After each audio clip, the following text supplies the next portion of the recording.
नमस्कार, मैं सुदीप पंचवी। देवभूमि उत्तराखंड में राजनेताओं की अवसरवादिता ने इस छोटे से पर्वतीय राज्य को राजनीतिक, सामाजिक और आर्थिक मोर्चे पर बुरी तरह से घायल कर दिया है। कैसे? आज हम इस पर विस्तार से चर्चा करेंगे।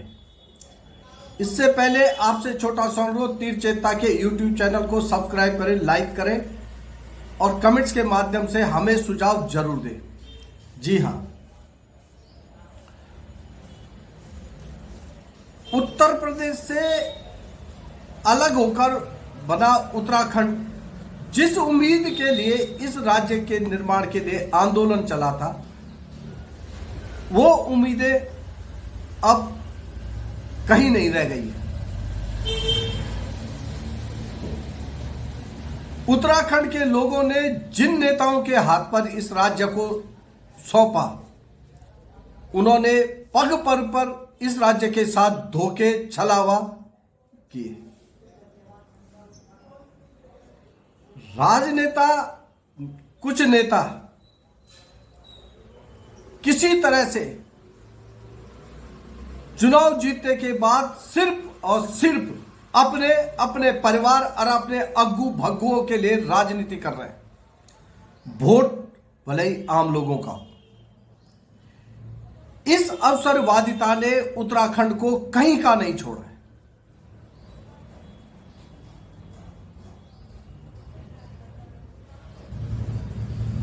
जिस राजनीतिक दल से ये टूटकर दूसरे राजनीतिक दल में जा रहे हैं, वहां भी ये कब तक रहेंगे पता नहीं है। ताजा मामला बद्रीनाथ के पूर्व विधायक राजेंद्र भंडारी का है। कांग्रेस में 2016 में हुई बड़ी टूट में भी ये कांग्रेस के साथ बने रहे। 17 का चुनाव हारने के बाद भी कांग्रेस पे बने रहे।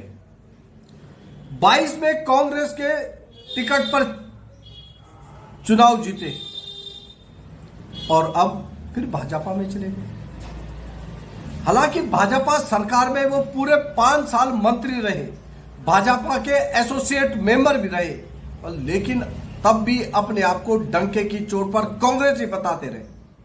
मगर अब वो भाजपा से इंप्रेस हुए और भाजपा में आ गए। राजेंद्र भंडारी ने भले ये कह रहे हैं कि वो जनता के काम नहीं हो पा रहे थे, इसलिए भाजपा में गए, सत्ता दल में गए। कह रहे हैं कि वो भाजपा की नीतियों से बहुत इंप्रेस है। चुनाव में वो भाजपा के बारे में क्या कहते थे, चुनाव जीतने के बाद वो भाजपा के बारे में क्या कहते थे, और जब उनकी पत्नी जिला पंचायत अध्यक्ष रजनी भंडारी को बर्खास्त किया गया, तब वो क्या कहते थे। सवाल भाजपा पर भी है।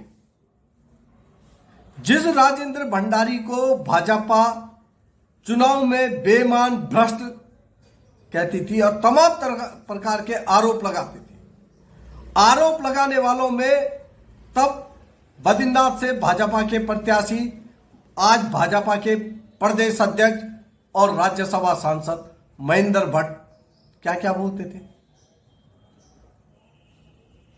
पर लेकिन अब महेंद्र भट्ट भी राजेंद्र भंडारी का स्वागत कर रहे हैं। राजेंद्र भंडारी और महेंद्र भट्ट को जरूर फायदा होगा। वो भाजपा में है, भंडारी भाजपा में आ गए हैं, उन्हें फायदा होगा। पर लेकिन उन कार्यकर्ताओं का क्या होगा जो भाजपा की ओर से राजेंद्र भंडारी को कोस रहे थे, उनकी तमाम बातें गिना रहे थे। अब उनके लिए वो माननीय भाई साहब हो गए। अब उनके लिए वो देवतुल्य कार्यकर्ता हो गए। भाजपा के देवतुल्य कार्यकर्ताओं की भी मजबूरी है, अब उनका स्वागत करना होगा, उनको अच्छा बताना होगा। और अगर वो गारंटी के तहत भाजपा में आए हैं तो चुनाव में उनके लिए वोट भी मांगना होगा। केवल ये बद्रीनाथ विधानसभा की बात नहीं है, राजेंद्र भंडारी की बात नहीं है।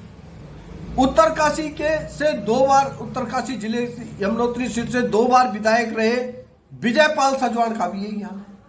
16 में कांग्रेस में टूट हुई थी तब उनका नाम भी आया था कि वो भाजपा में जाने वाले नहीं गए, पर लेकिन अब चले गए।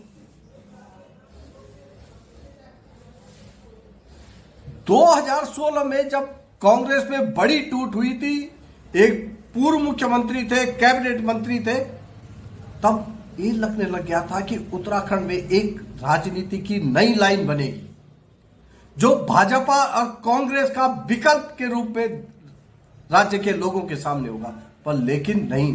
उत्तराखंड के विधायक सांसदों में शायद अब ये मादा बचा नहीं है।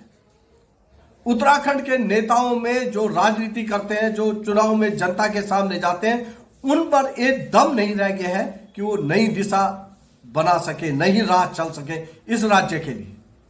ऐसा क्यों है?